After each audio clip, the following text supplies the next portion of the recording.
Guys, welcome to the Africa for Almans podcast. This week, episode number 40, and we are talking about the heart of sub-Saharan Africa. This week is all about Zambia. Enjoy.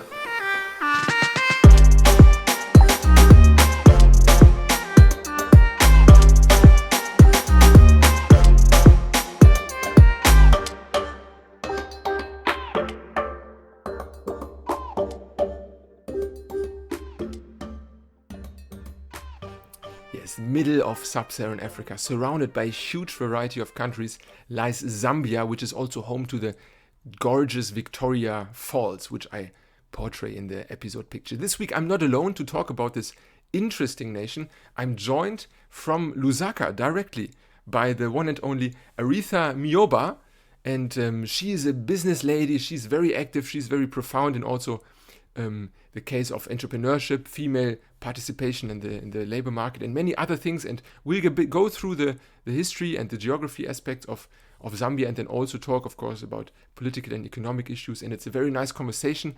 I just want to thank, first of all, Fenny Ndapewa Nakanyete, our beloved guest from the episodes on Angola and Burkina Faso, who also, in this case, made the networking behind the scenes. And she's always very present behind the scenes. I'm looking forward for her also to come back at a given point. And of course, now, if you have tuned in here for the first time, Africa for Almans is a platform that projects and tries to facilitate knowledge about Africa from a German perspective of myself, but also from different perspectives within Africa. We try to make we are making one country each week, each month, and give all 55 countries an equal representation. And if you enjoy the format, make sure to follow us. We are on all social media platforms, being it Facebook, being it Instagram, YouTube, etc. And of course, every podcast app. Give us a good rating, and if you want to be a true member of the project, of course, you can support us via PayPal and steady.com. The links you can find in the notes of this podcast, wherever you hear it. So now I transfer to the conversation and hear you guys next week. Enjoy the conversation and let me know what you think about it.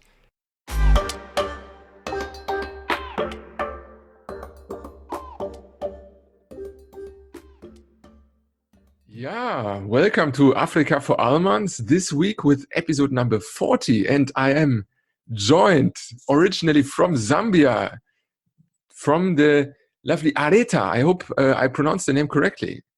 Yeah. Okay, you can pronounce it as Aretha or Aretha. Aretha, yes. Very nice. Welcome to the show. I mean, this has been one of the situations where I'm very, very thankful for this nice network that we have, because only 1 week ago, I was talking to Fenny Ndapewa Nakanyete, who has been on our show previously for a few times already. And I was first thinking, maybe because she has some relations to Zambia, let's go there. But then she told me, forget about me.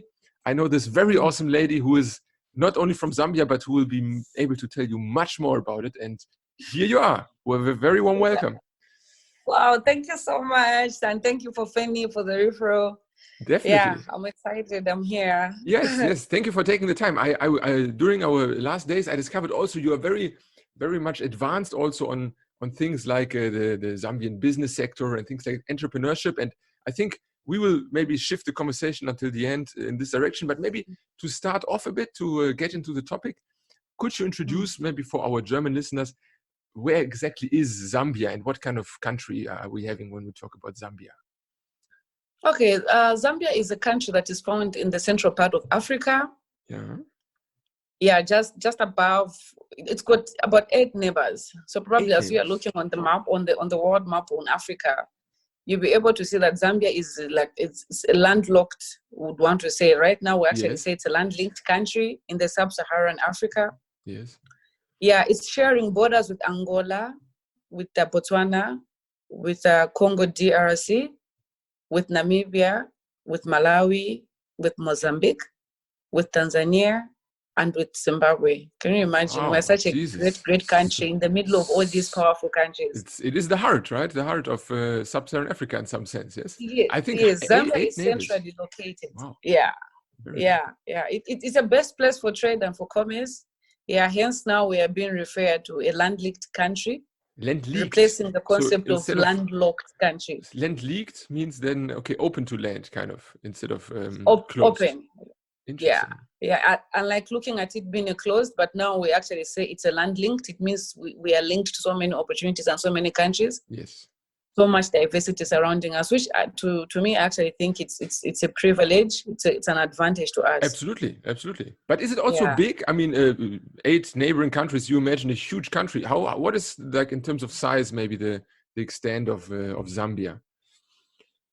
The size of Zambia is about 752,000. About 750,000. Wow, that's square kilometers, somewhere there. More than twice from Germany, like Turkey-ish, kind of interesting. Okay, yes. I think about 752,000, 614 square kilometers, somewhere there. We're quite an average.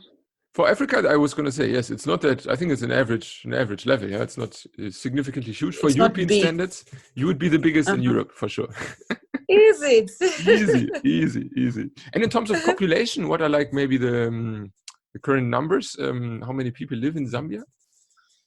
Okay, currently we are standing at about 18 million plus. Okay. But definitely we are going to do the census. We always do it after 10 years. Yeah. So the next census that will be happening this year in 2020. Okay. Yeah. But it's not so much. 70 million. We are about 18 million. But okay, it's growing. Okay, I see. Yeah, it is growing. We are still not yet there with big numbers to promote a lot of commerce going around, but it is growing. And where are these people mostly find? Is it in the capital mainly, or is it more of an agricultural population? What would you say, maybe in that regard? We still have huge numbers in the peripheries, but now we've seen a lot of movement. People coming to the center, to the capital city, and to the other cities that are actually just springing up right now. Yes. Yeah, but we still have a huge population in the peripheries, in the rural areas, but also we are seeing a huge number that is coming into the center now for commerce, for education, for different reasons. Nice. And maybe in terms of geography, if we look on Zambia on the map, it has a very interesting shape also. Is there, like, would you say maybe some different regions which are more, like, I don't know, hilly, or some, I don't know, maybe agricultural regions, or how would you maybe describe the diversity of land in Zambia? Okay, to start with, Zambia has got 10 provinces. 10 provinces, okay. Yeah, we were, for a long time, we had 9 provinces, but now when Sata came into president, he declared another province. He shared one province to make it 10 instead of 9. But so for most part, I would say the southern part is more of an agriculture. For a long time, it has been more of an agricultural place. It's got fertile land, it's got rivers, it's got good forests, actually. But it's just a little bit of this climatic change that is really just changing the whole farming season cycle, that sometimes we're experiencing drought in the most productive part of our country, which is the southern part. Yeah, and then the northern part is more of a rainfall. Northern and part of Copper Belt, it's more of a rainfall area with a lot of rain in that area, and even it has got fertile soils, but it's the indigenous people are not too much of big people involved in agriculture. Yes, they're more dependent, because they've got rivers equal on the northern part. They're more dependent on fishing. And then coming down to the Copper Belt, which is more of a central, heading to northwestern part of Zambia, there's more of mining activities that are happening that side. Yes, copper. I think we will come to that later. Also, it's a very big aspect of the economic. Yes, and then when you go to the east part, it's also got good rains and a little bit mountainous, and a lot of national parks also on the other side. Same as Southern Province, equally it also has got parks, and actually Southern Province is the heart where the Victoria Falls, we'll talk about it later, is also situated. We are not so much of a hilly, we are not so much of a mountainous country. No, we have a few that are there. We have a few hills that are there, but not as much. Okay. Yeah, so we are kind of a good landscaped country. Nice. Every place is quite reasonable for whatever you want to do, either agriculture or any extension development, or we are quite good with that. So like our landscape is quite good. There's also like different areas. I'm saying, like, I mean, it's probably very tropical and compared to maybe other regions of Africa, but you say that there's like some different seasonalities. If you go to the hills area or something, you can experience also different climatic conditions. Or climatic condition mostly in Zambia, like I would tell you, the perfect weather mostly is all year round. Mm-hmm. Okay, it's constant. Particularly, yeah, particularly in May to September. But it's more vegetation mainly made up of savanna, woodlands, and grassland and grassland. That's how our environment is. The rainfall is always averaging from about 1,000 to about 1,400 millimeters in the southern parts. Yeah. Oh, okay. That's So we are more of a vegetation savanna kind of woodland. Interesting. And then I assume also very nature deserved in terms of animal species. It must. I mean, it sounds like the perfect haven for all kind of different animal species, right? Yes, we have a lot. Zambia has got all the big five animals. All the big five. Yes, all the big five. Tourism attractive. Very tourism attractive. It sounds. Very, very. In terms of climate conditions, everything. Zambia is really a good country. Like I'll tell you, in our country, we experience mostly three distinct seasons. Yes. We have warm, wet in November to April. Yeah, somewhere. And then we also have a cold, dry season in May to August. Mostly this part, we call it like it's our winter.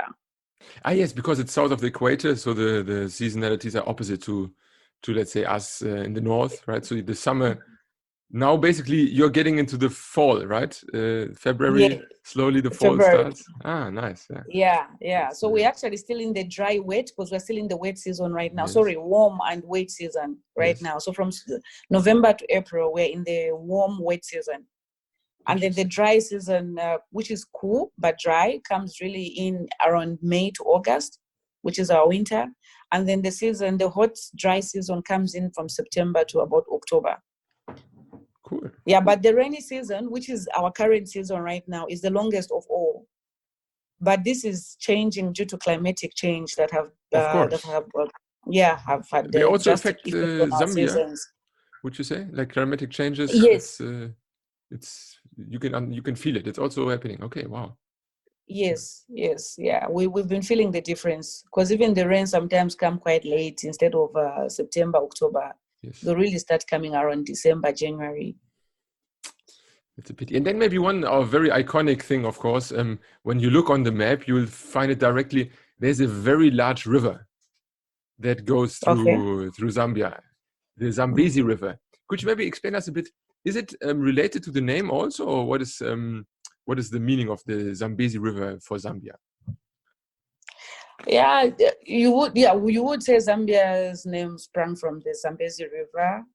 We have that. It's one of our major rivers in Zambia, and it's quite huge. It's really an economic. It has added a lot of economic value to Zambia, because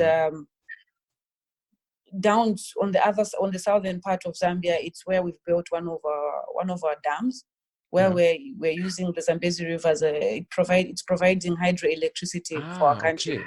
So not only for trade, but also for energy. Okay, nice. Yes, also for energy, and also it's been commercialized along the whole the river banks, where people have built in a lot of lodges for tourism, and of course there are national parks surrounding that it cuts through. So it's a huge benefit to Zambia. It's adding a lot of value to Zambia. It's a river we're actually really proud of. Yes, absolutely. Yeah, we are blessed to actually have the Zambezi River in our country. But other than the Zambezi River, we have 4 more other major rivers. Which is Kafiwe. Wow. Yeah, okay. We have Kafiwe River, we have Wangwa River, we have Wapula River, and we have Chambeshi Rivers. Very. Yeah, and then we also have we have some major lakes also, which are man-made. Yeah. We have Tanganyika, we have Mweru, Then we have another one called Mweru Mwantipa. This is also in the northern parts and the new province, Muchenga province, where you find these ones. And we have Bangweulu. These ones I've just mentioned about the Tanganyika, the Mweru Mwantipa, Mweru, and Bangweulu. These are our major lakes in Zambia. They are natural lakes. But we also have 2 man-made lakes. Sorry, I wanted to make that correction. The 2 man-made lakes are Kariba and the Tezi Dam. These ones are found in the southern part of Zambia.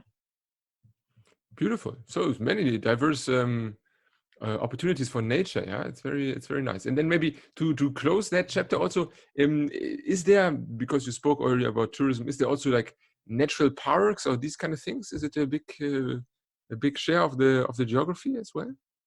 Like reservoirs? The what? Like natural reservoirs, maybe? Also, like for tourists to maybe visit the Big Five or something. Okay. So we as in most of the time for tourists to really enjoy the Big Five or animal viewing and all that, we have national parks. Excuse me. Zambia is well endowed with wildlife. That I must tell you. It is one of a few countries where you easily find animals, which are referred to as you know, like the Big Five. We have the lion, we have the giraffe, we have the rhino, we have the buffalo, we have the elephant. And among others, we also have leopards, cheetahs, waterbucks, kudu, antelopes. Yeah, and then the Kafue part of our country, the pride of the Kafue is the Lweche. I'm sure you've also taken time to look at our flag. We have the large prey birds also, which are so many to mention. But of course, our fish eagle, which is the national symbol for Zambia. Okay, the national symbol. Interesting. Yeah. And then so we have also the magnificent Luangwa. You should look down on these places, look them up. Luangwa, yeah, I could post them in the notes. Park. I mean, I was going to come later to also the question if you can recommend maybe your favorite place, but I think this will be a long list. Yeah, I will tell you about that. But we've got the magnificent Luangwa and Kafue National Parks. Yeah, they have one of the most prolific animal population in Africa. Interesting. And and the Kafue National Park, can you imagine, it's as big as 22,500 kilometers. 23. Inside the park, inside the park, you have all the main kinds of Central African plant game. That's as big as Sardinia. About 600 variety of bird life. Very impressive. And maybe now that we come a bit to the people who live in Zambia, what would you say are like maybe the main shares? You mentioned it's around 18 million people maybe, but is it also diverse in terms of ethnicities, or is it more or less similar, would you say?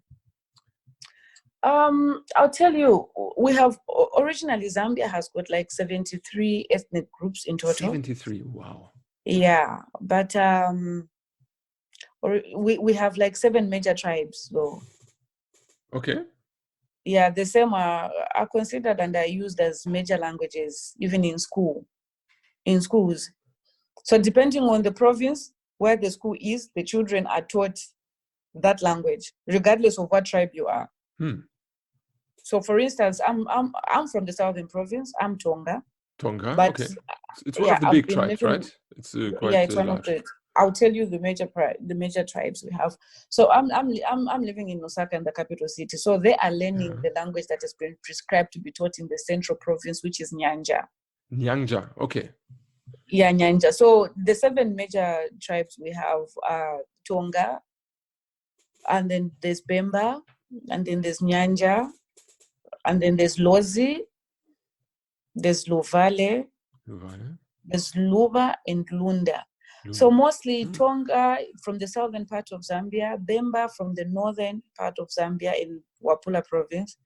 Nyanja is the kind of a dialect we've made as Zambians, but you find this Nyanja, if I group it, it's more people coming from the eastern part. They share kind of similar concept. Yeah, and then we've got the Lozis who come from the western part of Zambia, then the Luvales come from the northwestern part of Zambia. And all of them have their own language, which they also still practice in terms of school, and it's still like present in the regions, in the specific regions. Yes, all these languages are still present in their regions. It's only, like I've told you, most of them end up being integrated in these 7 major ones. Yes. Yeah, the 7 ones are the most pronounced. And then, so all these other 73, the other 70, I would say, or 60 something are still infused in all these other languages. We're able to communicate in anyone else's tribe, language, or whatever. But so you understand them, saying that you are also from the Tonga, then you still understand the other, like a Bemba language, or is it different, would you say, in terms of... No. I do understand Bemba. I do understand Lozi. I do understand, actually, Luvale. Probably a little bit of Luva and Lunda. I might not really understand, but you can communicate. You can communicate when someone is talking.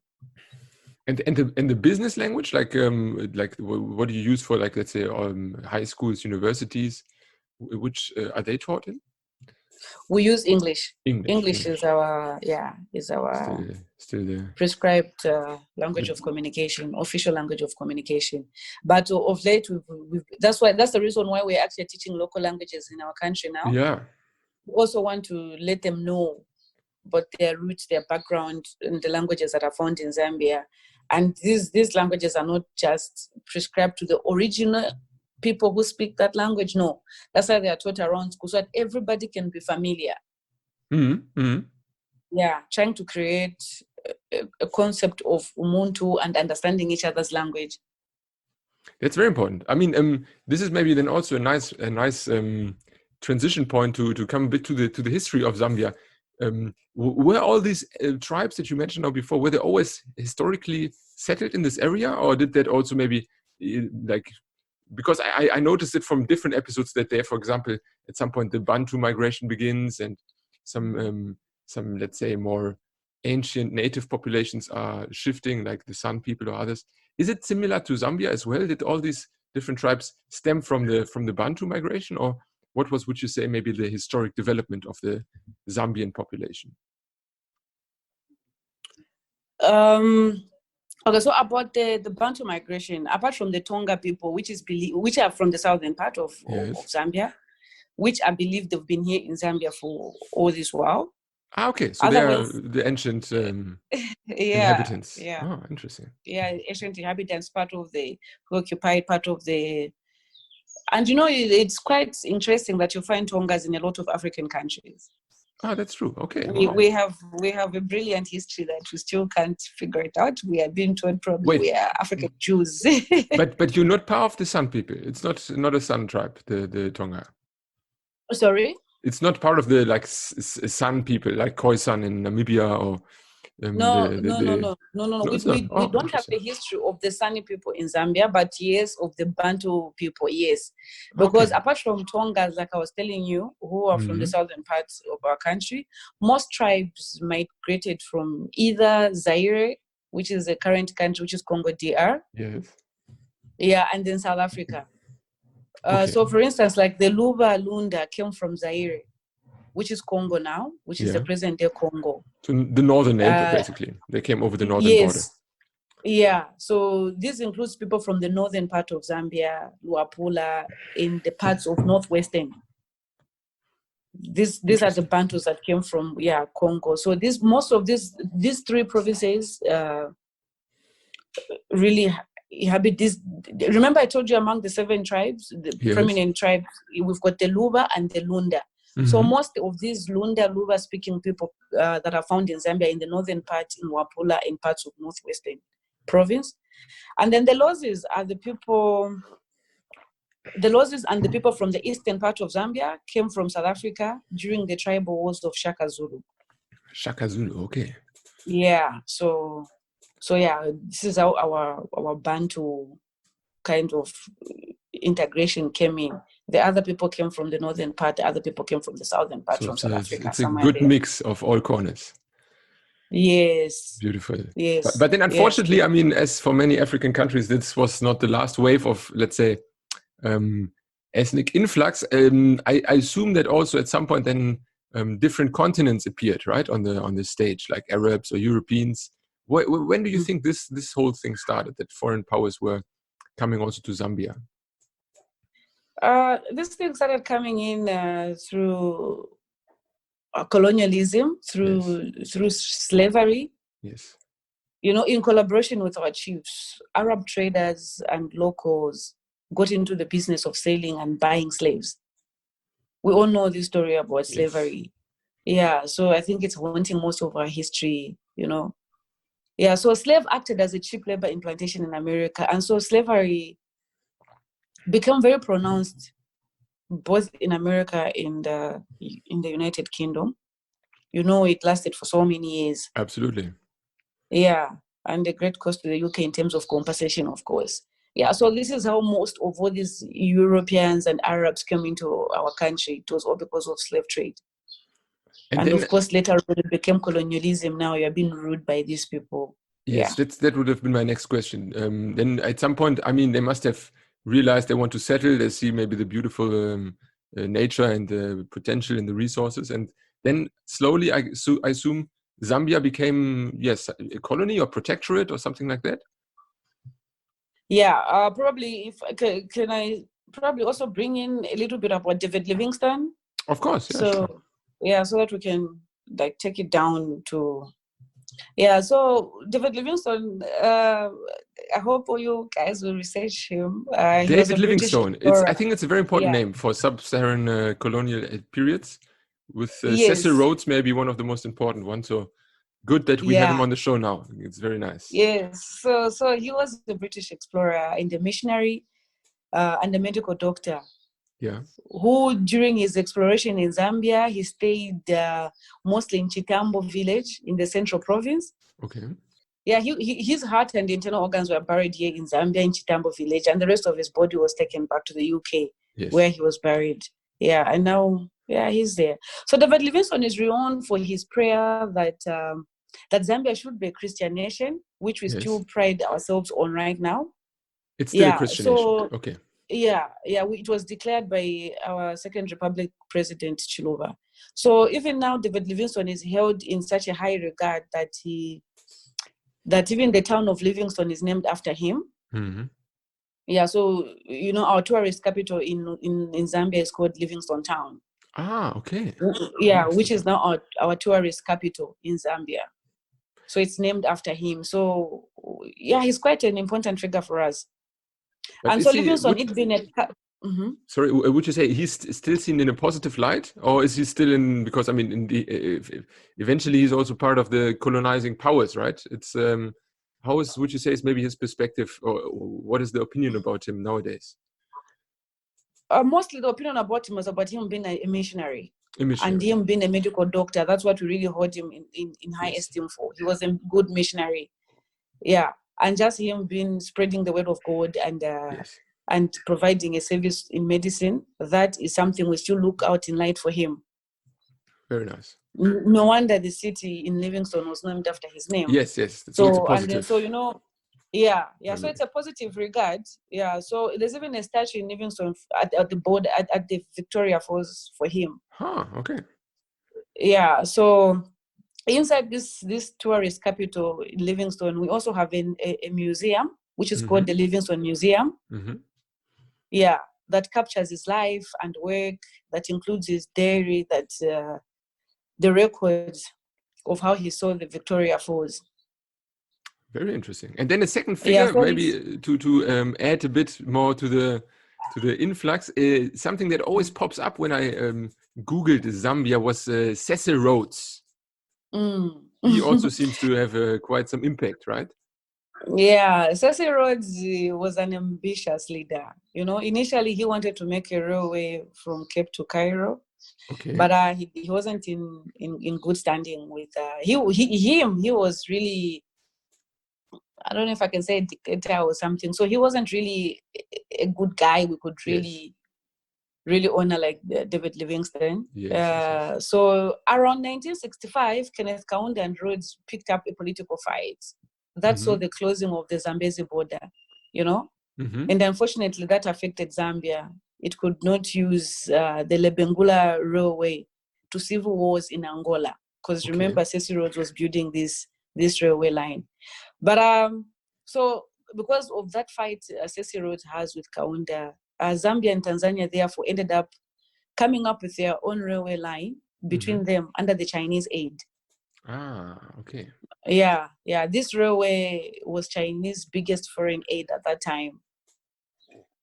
But the railway has not produced much. Yeah, the railway has produced very little results. Yeah. But maybe otherwise it goes from maybe to get a bit understanding of the extent.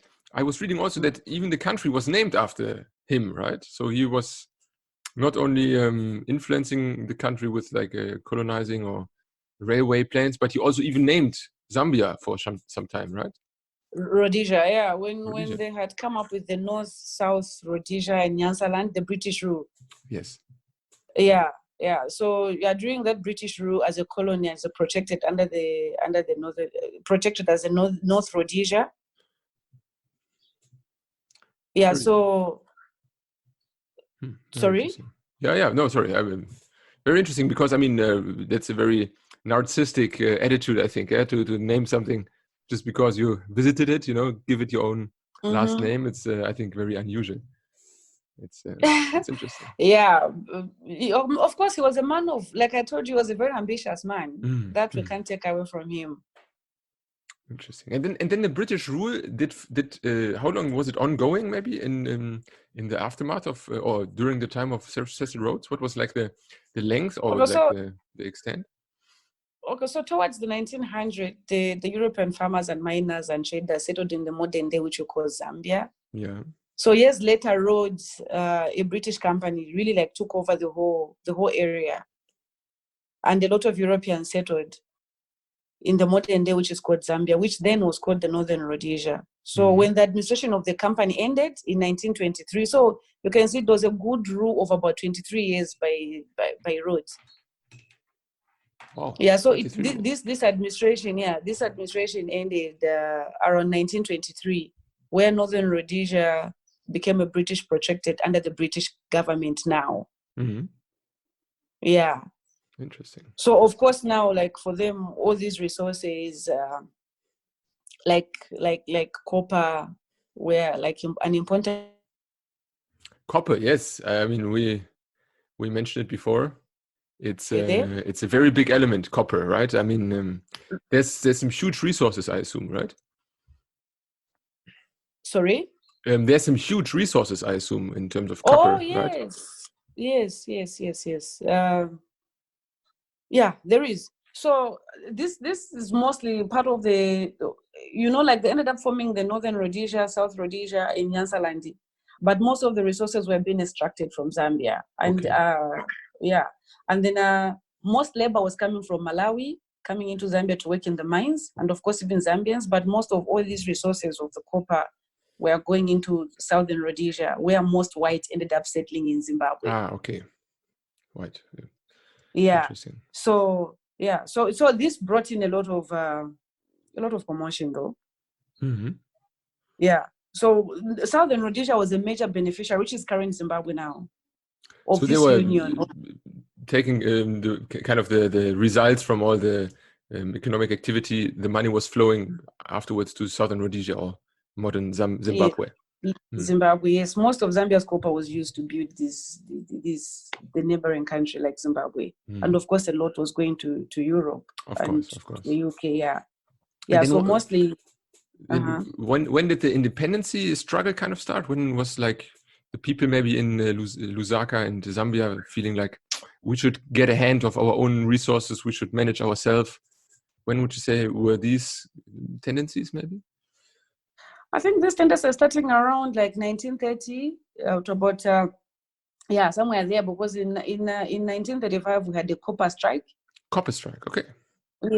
Yeah, because the mining grew quickly, but only white people were benefiting from them. Yes. Yeah, so in the following years, Africans felt that minerals were taken away. And so they formed trade unions during that time. So there were strikes between 1935 to 1940. Oh, wow. Yeah. And this was like the initial, I mean, the start of maybe the whole country to start to want to become independent. Independence, yes. Yeah, so this was Central Africa Federation with Zimbabwe and Malawi. So, Okay. yeah, so in around 1953, the British formed a federation of the Nyasaland. This is the time I told you of the Nyasaland and the Rhodesia. Yes. Yeah, but it was heavily opposed by Zambians, particularly a Tonga man who was called Harry Mwanga Nkumbula. He's the one who formed the party which we had as an ANC in 1951. Ah, okay. ANC, like in South Africa. Yes, but ours was different in Zambia. It was just in Zambia. Yeah, but it's a different ANC from the one in South Africa. But then it still took some time. Independence didn't come overnight, right? So it was a long process. It really was. It really was. So the independence struggle, really, the liberation struggle was really started in about 1930, like I've told you. Yes. But they were really more pronounced in about 1951, somewhere there. And then this is where even our first president comes in, who's Kaunda. Kaunda. I can literally give you a little bit of history right now. Sure. So where Kaunda and Kapwepwe, these are some of the leaders we had during the independence struggle. Yeah. Yeah. So remember, Harry Mwanga Nkumbula had his political party, which is the ANC, which he formed. Yes. And then Kaunda and Kapwepwe and others also who were also long time, like they were his mentees. Like Kaunda was a mentee with Mwanza Kapwepwe. They used to fight together. Okay. They used to discuss about the liberation struggle, but Nkumbula was older than these two gentlemen. So with a bit of their political strife, they decided to leave the ANC and founded their own party called UNIP. Which was our first, UNIP, which was our first ruling party. When they noticed that probably Nkumbula, from a bit of history I could read you, he was way older than these two. Yeah. And then he was quite militant. And I'm told he also liked to drink some alcohol. So not the ideal leader for the political party. Yeah, so they thought, but the guy was smart. With a bit of all these inconsistencies of alcohol and a few things, so they thought he wasn't gonna be a good leader. Yes. But Kaunda, although it was being perceived that he was coming from Malawi, was preferred to rule the UNIP. Yeah. So since the party did not make the necessary numbers, which is UNIP, to form government during elections in the 1963. When the British called for the election. So a coalition government of Nation United with ANC on the pretext that, so remember, when the elections were called, UNIP could not make the government because of the numbers. Okay, so and then just 1963 were the first official elections to form the first independent government, and UNIP, the party of later President Kaunda, only scored scored less than the majority. Okay. Yeah. Okay. They didn't have numbers to form government at that time, actually. Yeah. So now they had to form a coalition government with Nkumbula, the one they had left, the ANC. Okay. They struck a deal saying that Nkumbula and Kapwepwe, remember Kaunda's friend, would be given a chance to rule also. So the three agreed to come together. And after they separated, they had to come together to form a coalition government so that we can have numbers. History sometimes tells interesting stories. So when they came together, of course, they took up the independence. And then, but in 1973, UNIP took the route of one party. Okay. Yes, and abolished the multipartyism they had inherited from their colonial masters. Okay, remember, they had agreed to rule, but all of them were supposed to be given a chance. Nkumbula to rule, Kaunda to rule, Kapwepwe to rule, but Kaunda abolished the earlier multipartyism. And during this time please go ahead. I was going to say, during that time also then democracy declined again. So like first you had some elements of, let's say, democratic elections, and then after Kaunda got dominant, things got a bit more authoritarian, or as you said, like a one party system. Yeah. And what comes to one party system is always characterized by political intimidation, abuse of human rights, and orthodox use of state machinery, Yes, expropriation of a lot of funds from the state. So also for Kaunda to maintain power, he had to surround himself with other party people, you know. Yes. So the party during the Kaunda time was more powerful than the parliamentary role. Okay. Such that parliamentary role was just like diminished. I understand. It was just the central committee that was really making decisions for the government, not really parliament. Somehow, somewhat of a dictator in some way. You could even maybe not. Because what really comes out of one party state. So a few other things are trampled upon, you know. Yes, but then how do you get rid of this? How do you get rid of this system or like this leadership? Of course, you know, with all this kind of leadership, you know that some poor decisions are made, you know. Of course, economically, especially, right? People just want to enrich them. Exactly. So also out of those, one of the poor decisions that were made was to fight with South Rhodesia, you know, which is current Zimbabwe now, which was the biggest trading partner. So that came with it a huge cost to Zambia, you know. So, but later it was known to Kaunda that he could not avoid dealing with South Rhodesia. He could not avoid dealing with South Africa as earlier planned. Yes. So with all these things happening, this really impacted heavily on Zambia. So coups were planned, which Kaunda blamed on external enemies, of course, more to South Africa. I see. You know, so a few other political people who were really voicing out against Kaunda were arrested, were detained, you know.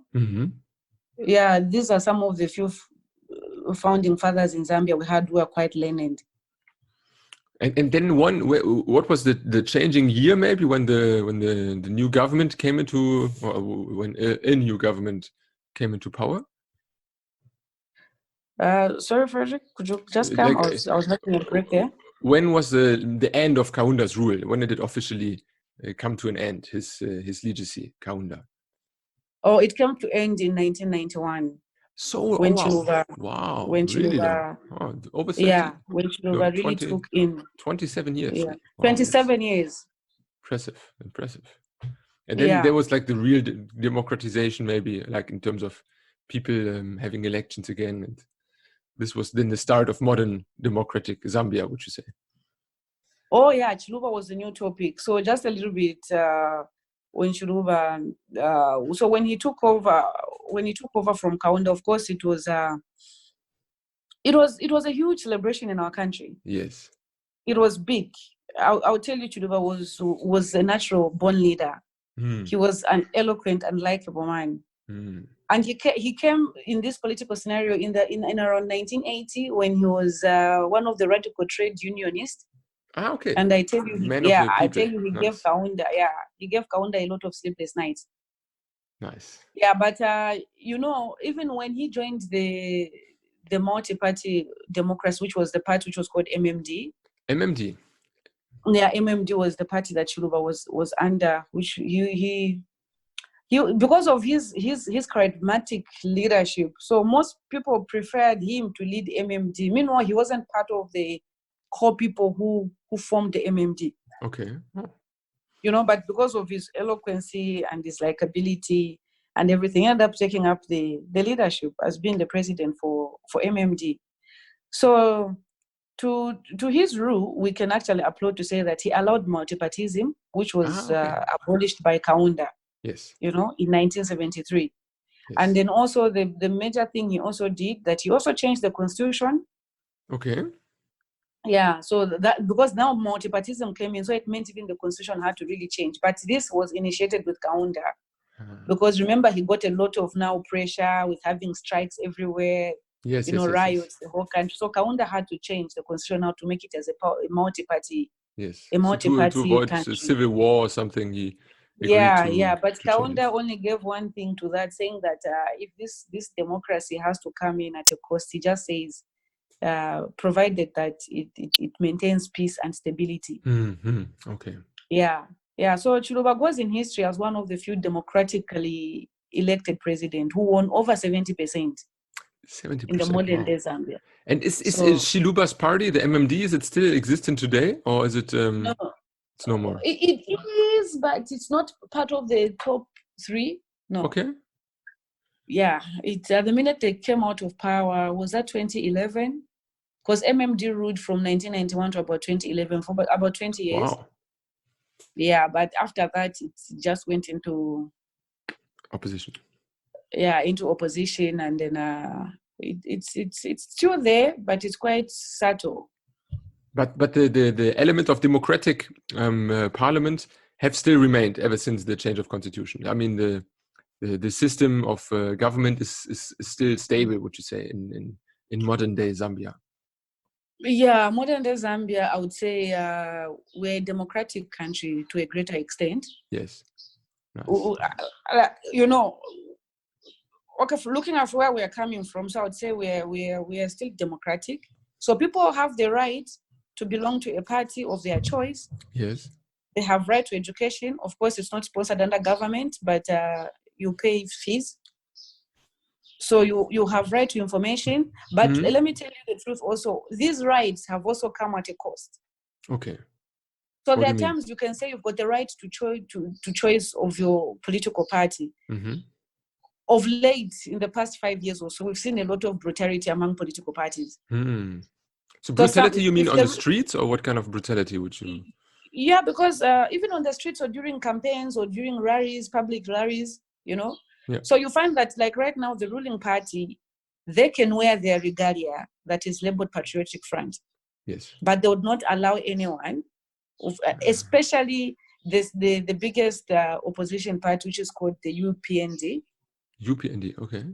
Yeah, which they will not allow you. Once they see you in such a regalia, they'll harass you. The ruling party cadres. So they can't assemble in public. It's not possible for the oppositions. Sorry? It's not possible for them to make a gathering in the public or something. For them, it's oppressed, for the opposition parties.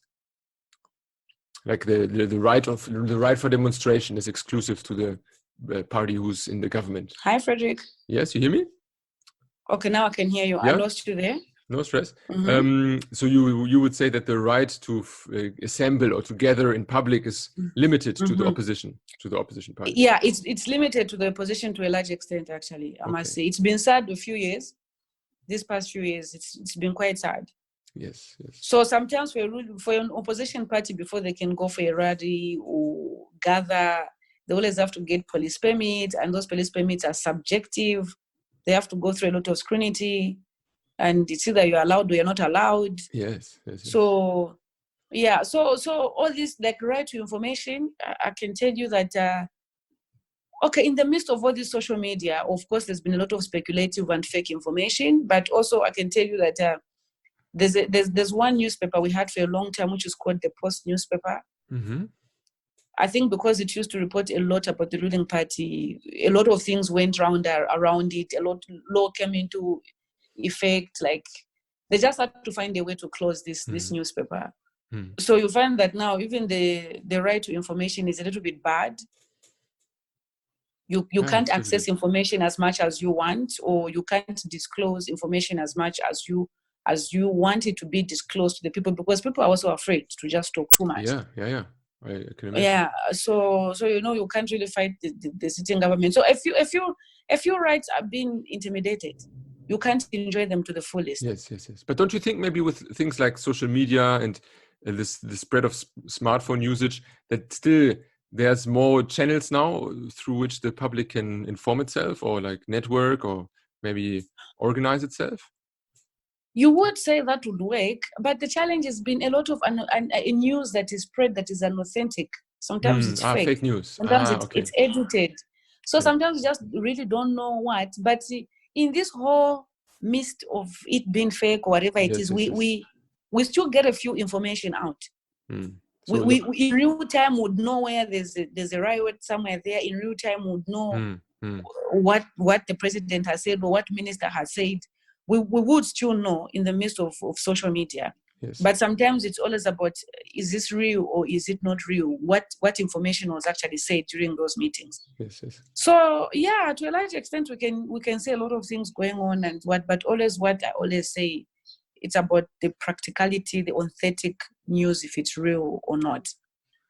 Interesting. And maybe now to shift a little bit, because but also, sorry, before please we go please. there, I also just wanted to say that, okay, in the recent past also I've seen a lot of in this, they've also made this government a bit more socially accountable, because most leaders, you know how we have been marred with corruption in our country, especially through government procurement. So now through social media, I wanted to link this to social media. So through social media, people are able to actually now question the government. People would write serious, intelligent posts questioning the government. Yes, and they have to respond. Otherwise, and accountability and transparency. So we are also knowing about the truth, about the government procedures, either in procurement, in awarding tenders, and all that kind of thing. But sometimes, you know, as leaders, they've got their right either to answer or not to answer. But the goodness is that people would now know, oh, this thing was actually a lie. They said they procured this equipment at this much, but you know, the actual price is this much. So we know that there's corruption. So it helps people also make informed decisions, especially when it comes to the day of voting, during elections. People who understand the systems and how we should be ruled and accountability of our resources now can actually make a better decision. So yeah, social media is really helping people get to be aware of what's happening. That's very nice. But I mean, then maybe some follow-up questions to that, because a phenomenon that I noticed around many African nations is that on average, Africa seems to have the lowest age of population, and also on average the oldest age of political leadership in the world. Is that also the case, that the government, or in this case maybe the cabinet of the president, are also still very, very far away from the young, let's say, social media using population? Or is it, would you say, is this gap maybe not so strong in Zambia? Okay, the gap in Zambia isn't that strong. Okay. Yeah, so it's okay. We are still in the reasonable leadership age. Okay. We still have leaders in government who are about 50, you know, around 50, most of them around 60. But the only challenge I think in Zambia, I would say we have, is like recycled politicians. These politicians we have sprung up from different political parties. They've ruled, some of them they've been through, probably now in the Kaunda days, most of them are old. But some of them actually were there during such as true. Okay. We had people who came in from the Kaunda government. Can you imagine? Oh, wow. Some came in from the Chiluba government, then came into the Mwanawasa government, then came into Rupia Banda government, then they came into the Sata government, and now they're in the current president's government. So that's the biggest challenge for us we've had. They're all recycled people. These are the people who've made different rules, different decisions. They're not held accountable to the maximum. They're not, you know. So that has been our fluctuation. No fluctuation. So of course we have positions also probably maybe in leadership. I think in leadership, for me, I would think we have the right age. It's not far from the youthful one. But I think in the next couple of years, this crop has to go. The youthful ones have to come in. The youth have to be mentored now to really come into politics and know how to make decisive decisions that are going to make them accountable and transparent and responsible, to be held responsible at the end of it all. Yeah, that's very interesting. I mean, and then something maybe if we take a step back, maybe you look on Zambia in the area of its neighboring countries. Would you say that there's like some close relationships with border states, or is it more of a mutual relationship that they have? Maybe, I mean, they're also part of the SADC, if I'm not correct, right? SADC. So SADC, is it still SADC? So we have SADC and we've got COMESA. Okay. So in terms, you know, the way we are saying Zambia has been an interlinked country. In terms of foreign policy, Zambia plays a host to a lot of diplomats all over the world. Yeah, especially after independence. And you know how Zambia spent a lot on investing in the liberation struggle for neighboring countries. And then with that, we also are hosting a lot of refugees coming in from Rwanda, Congo DRC, and Angola. Very nice. So now when you look at all these things, so with our neighboring countries, we are part of SADC. Yeah. And Zambia has good relationship with economic blocs, which also includes COMESA. And I'm glad to tell you that COMESA has a permanent building here, secretariat building here in Zambia. Wait, could you maybe COMESA? What exactly is that? I've not heard about it. Which one? The COMESA? Yes. the common markets for Southern Africa. Okay. So it's like the free trade kind of zone framework. So, is it for all the SADC countries?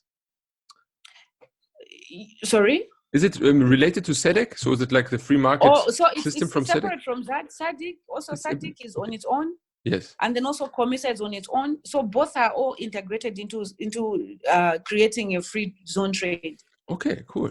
Huh. Yeah. So Zambia is part of that. So we have SADC on its own, also promoting free trade zone. We have COMESA also promoting economic free zone. Yes. Yeah. All in the interest of just having economic growth in Zambia and the other integrated countries. Very nice. Yeah. And I mean, that's very, very, very lucky today that I also have such a profound business lady talking to me, or your experience. Maybe then I can also ask a bit, what would you say maybe are the big economic trade partners, or which are like the major foreign powers that are in present Zambia interacting in the economy? What would you think are like some big players here? You mean some big places, international, just local? Yes. Maybe that which are present in Zambia, or which make a lot of part of the trade or something. Oh, we where can I even start from? We have quite a lot I'm sure it's a big list. Yes.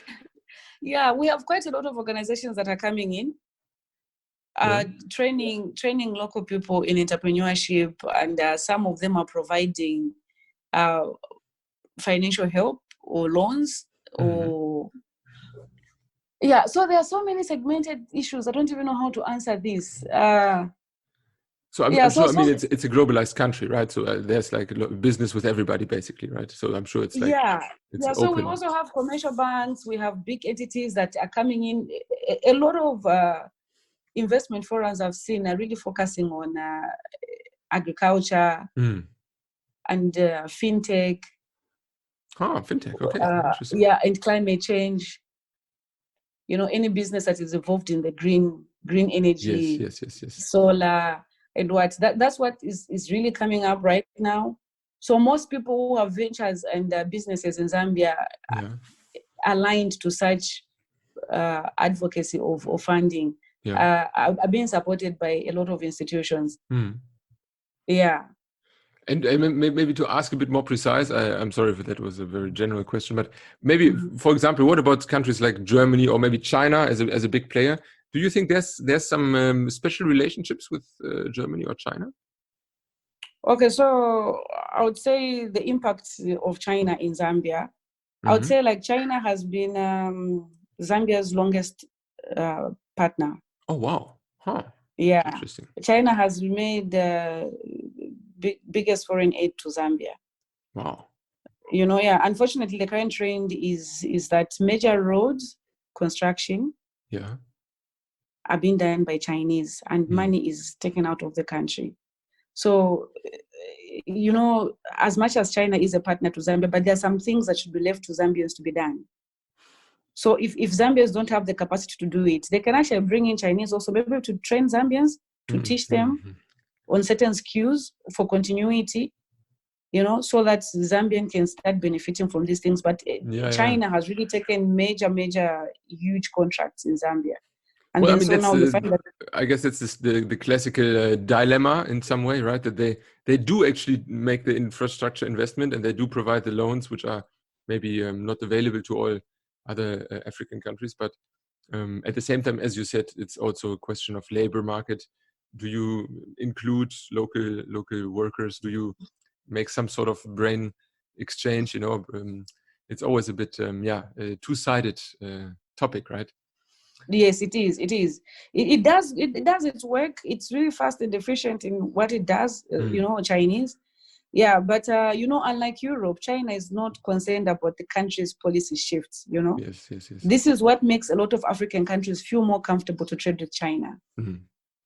Yeah, they'll give you all this aid quite easy, and they'll do the work and what. So the Chinese will just be interested in their gain after all. Yes. But isn't it also a question of negotiation? Like, don't you think that some better deals could be made with China? I mean, the thing is, of course, I think they don't care about institutions maybe, or these values that the West does. But if you negotiate correct with them, with Chinese, I'm sure they can make a fair deal as well, right? Like maybe it's... and one thing I also just try to highlight a little bit on top of my mind also, it's for a long time, Zambia has depended on foreign aid to conduct its business. And this has not really worked well because for a long time, we found ourselves in a lot of debt, in a lot of crises. We had to implement a lot of sub conditions under the World Bank, So this is when even privatization came into Zambia, which is a European idea, and it didn't yield good results. America and Europe have been need to control Zambia for their benefits in a way that they even demonize China. Yeah, of course. I mean, it's not that we care about Zambia, it's that we care about not partners with China, right? I think it's a double standard argument always to pretend like we want the best for you. It's in the end all about the West's conflict with China, I think. Yeah, so coming to Germany, when you asked about the perception of Germany, Zambia, personally, or even other, we really consider Germany as a superpower. That I'll tell you. I'm very honored to hear. Yeah, quite advanced technology, and you can actually check when work is done by Germans, or there's any training that is going on. You can see a lot of seriousness in there. Yeah, strict adherence to law and quality and efficiency. And then personally, for me, I love their engines. I love their cars. Okay, nice. So you can also see some Volkswagen driving around Lusaka urban areas. Some Mercedes-Benz. Mercedes-Benz, of course. So we actually love the German machines. Yeah. Export products. So, and then in terms of entrepreneurship, I don't think much has been opened to Zambia. Yes, maybe just to introduce it a bit, because I was very impressed when we were preparing. You are quite an expert, and you have also some personal history with entrepreneurship, and you are at the same time also a business coach. Maybe before we then get into this situation for Zambia, could you maybe give us a few words of introduction on you as a person, and maybe how this career path developed for you? Okay, so I'm an entrepreneur who didn't really start on planning to be an entrepreneur. Okay. I've got my degree in public administration. Yeah. And development studies. I've done a few other courses, but because I couldn't get a job at the time, I was really looking, because I graduated in 2011 from university. Yeah, and of course I'm a mother of three. Yeah. 3 children. I've got a girl and a boy, 2 boys. And then I lost my husband almost 10 years ago now. Oy. So I've been a single parent raising children. Yeah. That's not the easiest setup to spend all day on the startup, I assume, right? So at the time I was really looking for a job. I didn't get it, even with my degree.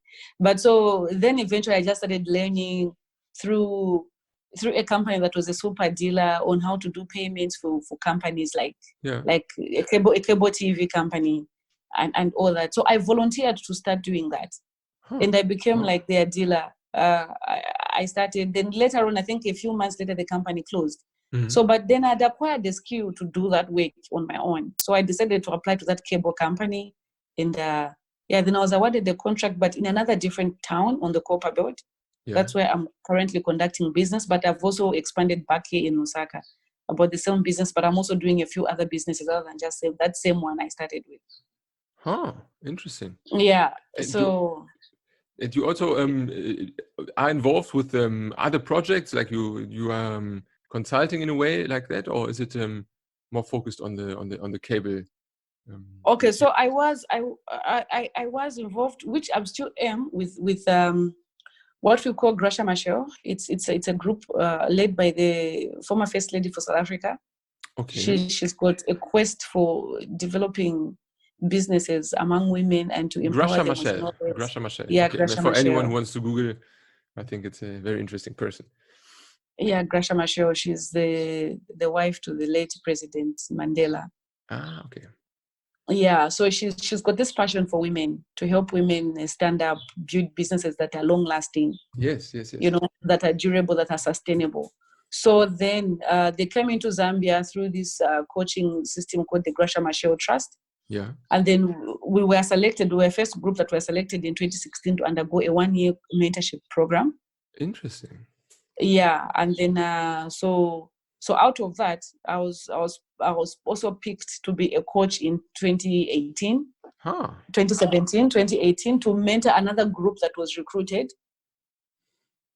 in 2017. Yeah, so during that whole period, I was also coaching. I had a group of people I was coaching as I was mentoring to help. We were always looking at what they were doing in their businesses every day and offering them guidance and all that kind of thing.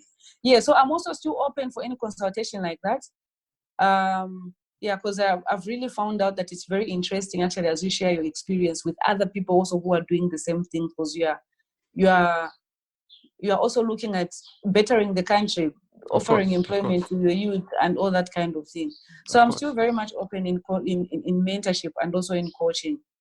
Very nice. But then that's actually a very remarkable area, I think, especially the female participation in the field of entrepreneurship or business even as a whole, right? I mean, in many African countries or like in many life situations, it's very difficult to have the time and the resources and also maybe the agency for females to enter the labor market or even the startup market, right? So these programs, I think, are very very needed and necessary. Would you say maybe that there's other forms of change now that gives women more chances to participate, or is it still slowly picking up?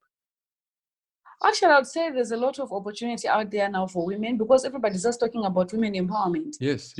I mean, it's a nice word, but what does it mean in policy? That's what I'm always curious about, Yeah, in policy, our government is actually embracing anyone who really come in with a project to do that with women empowerment. Mm-hmm. Yeah, but we still have a few issues that we are not really getting down to the core business to really check on these women when we roll them on a program. How far do we go with them to really make the business become sustainable, become a hand-to-mouth kind of business? Because most of us, even if we're entrepreneurs, most of us just end up having this business to take care of our needs, to pay our monthly bills and all that. But we're not building businesses to get to a level where it becomes a multinational company that can be opened in different parts of Zambia, that can be opened in our neighboring countries.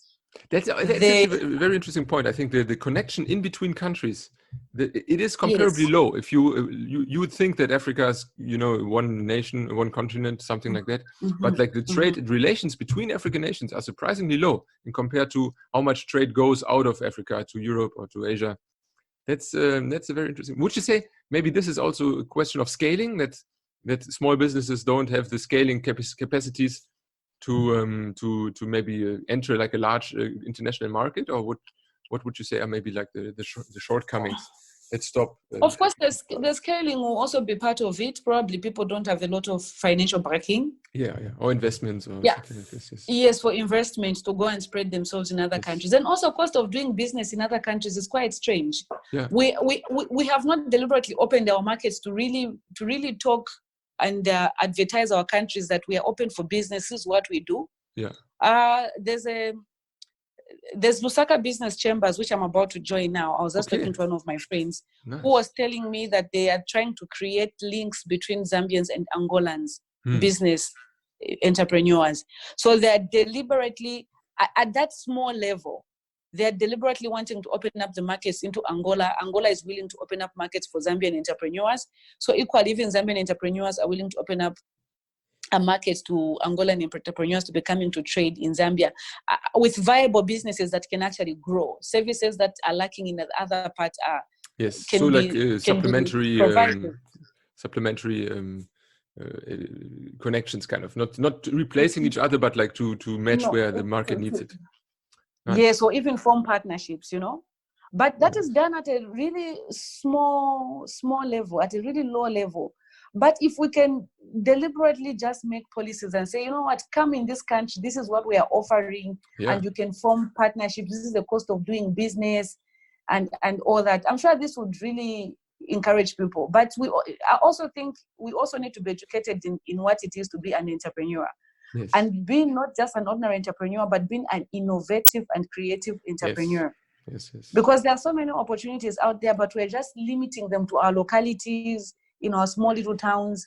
We are not ambitious enough to actually just take them there. It's interesting. I mean, I refer to what you said earlier also about the perspective maybe the people have that you just want to feed you and your family, and this is the motive then to become an innovator. But I guess in the end, it wouldn't be the most effective way. Maybe taking a normal paid job, if you just want to feed yourself, is maybe the more nuanced decision. But in the long term, the big think, it always sounds a bit naive, think big, but it is actually probably what drives the real entrepreneurs and what separates them from the ones who just stay in their home environment.